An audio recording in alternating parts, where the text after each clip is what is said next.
Je voudrais partager avec vous un moment d'espérance que j'ai vécu l'année dernière qui a changé ma vie. Je suis née dans une famille catholique non pratiquante. J'ai surtout grandi dans une famille dysfonctionnelle et maltraitante. Et je me suis posé pendant longtemps beaucoup de questions sur le sens de ce que j'avais vécu. J'ai toujours été croyante et j'ai longtemps mené une quête intellectuelle pour comprendre le sens de tout ça. Et j'ai beaucoup lu la théologie, la philosophie. C'était passionnant, mais ça ne m'a ni soulagée ni apporté les réponses que je cherchais. J'ai tenté à des moments compliqués de ma vie de pousser les portes des églises en espérant quelque chose. Mais rien ne se passait. Donc voilà, j'ai construit ma vie, j'ai compté sur moi-même.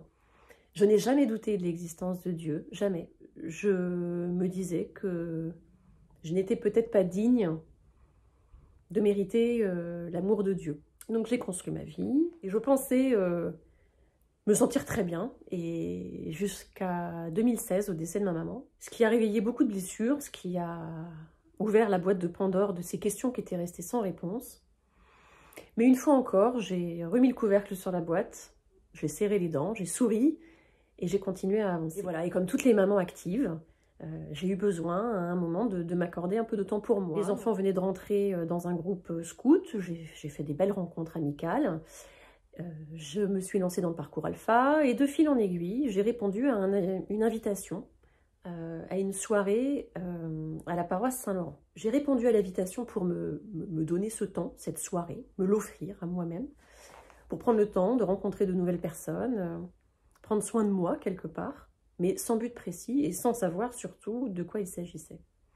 En réalité, il s'agissait d'une veillée des curieux. Alors je suis arrivée à l'église, en sachant que j'ai assez peu fréquenté les églises jusqu'alors. J'aurais dû être extrêmement mal à l'aise, voire tourner les talons. Je me suis installée et la louange a commencé. Je suis entrée en prière. Et là, j'ai entendu une voix me dire « Bienvenue, tu es arrivé chez toi. Tu es à la maison. » Et je me suis sentie enveloppée d'une très grande chaleur, d'une très grande douceur, alors que c'était un soir d'automne et quand même dans les églises, il fait souvent très frais. J'étais bien, j'avais chaud, j'étais réconfortée, comme si on m'étreignait véritablement. Et j'ai pleuré toute la soirée. J'ai pleuré toutes les larmes de mon corps. Je n'étais absolument pas malheureuse, au contraire, je me sentais vraiment bien. Mais les larmes coulaient comme si je me lavais, comme si j'étais en train de me purifier. Que je suis ressortie de cette veillée un petit peu chamboulée, avec une énergie, une force incroyable. J'ai senti que je n'étais plus seule. J'ai senti que j'étais aimée et ça n'a pas de prix. J'ai été appelée, j'ai eu envie de donner du sens à ma vie, j'ai eu envie de m'engager. Donc j'ai instauré des temps de prière quotidiens avec Jésus, j'avais envie de passer plus de temps avec lui, de le remercier. Je suis allée à la messe, j'ai échangé avec un prêtre. J'avais l'impression que mon cœur s'était ouvert. Et puis, pour vous donner une illustration de cette force qui m'habitait, j'étais maman de jeunes gens qui étaient scouts depuis quelques mois seulement, donc je découvrais le scoutisme. Quand les chefs de groupe des enfants faisaient un appel pour un remplacement à venir, j'ai été appelée, véritablement. J'ai su et j'ai dit à mon mari, cette mission, elle est pour nous. À ce moment-là, cette mission-là, c'est pour nous. Je ne peux pas l'expliquer, ça me dépasse, mais c'est pour nous.